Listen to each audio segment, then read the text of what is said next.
On Halloween night, a father named Ronald O'Bryan killed his son with a poisoned candy.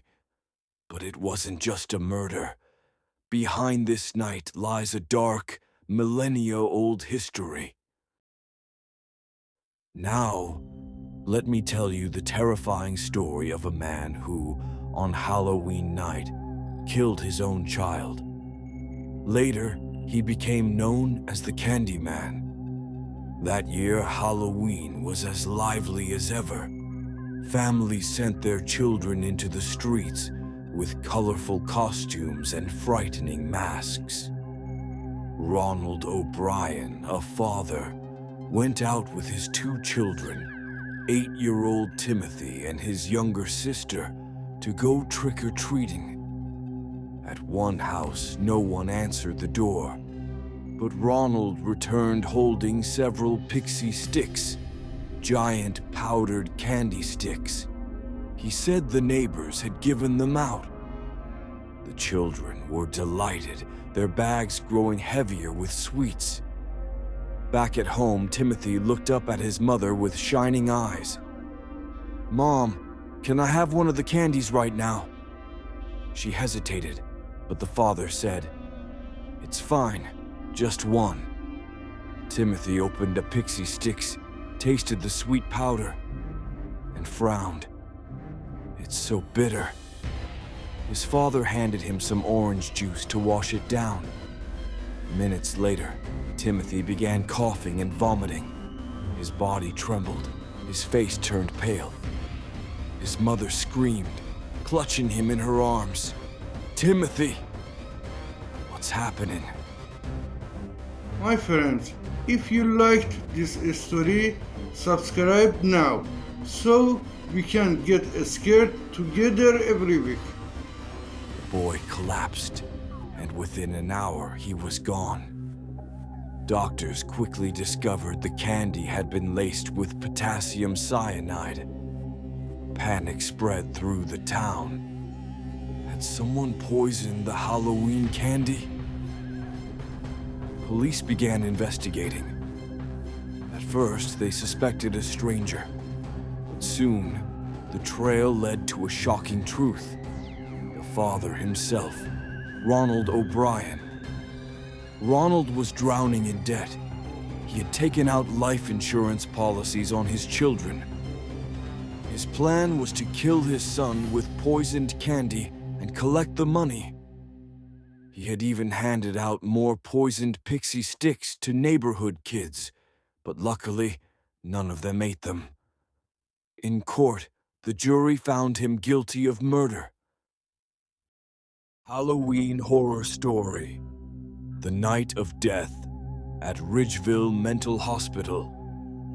My name is Alex, and tonight I'm going to tell you about the last night of my life. This is a true story, the story of Halloween night, 1982.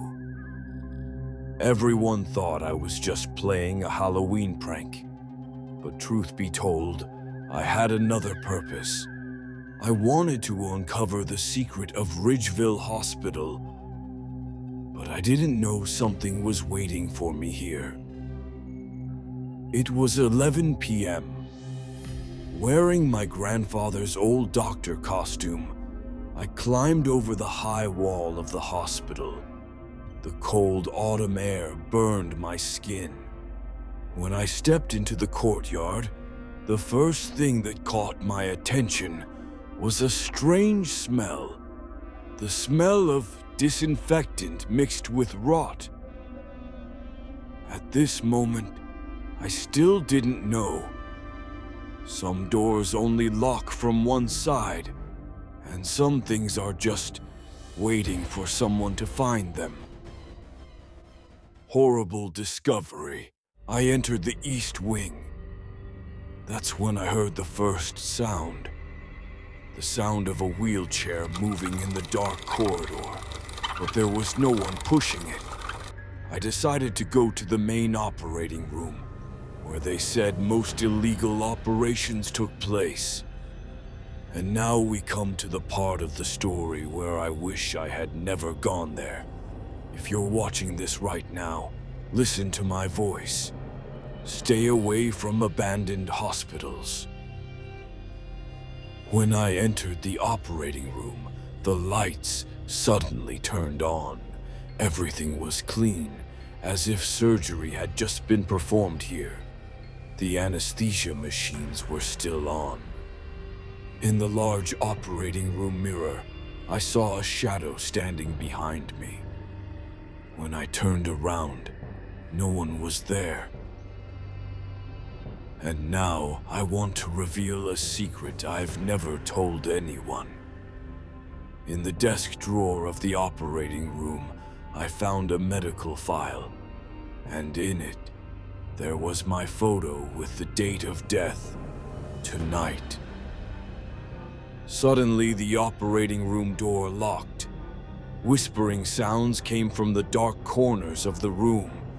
The anesthesia machine started up, and that's when I realized this isn't a mental hospital. This is a slaughterhouse. Horrible ending. I'm writing this in my diary. The sounds are getting closer.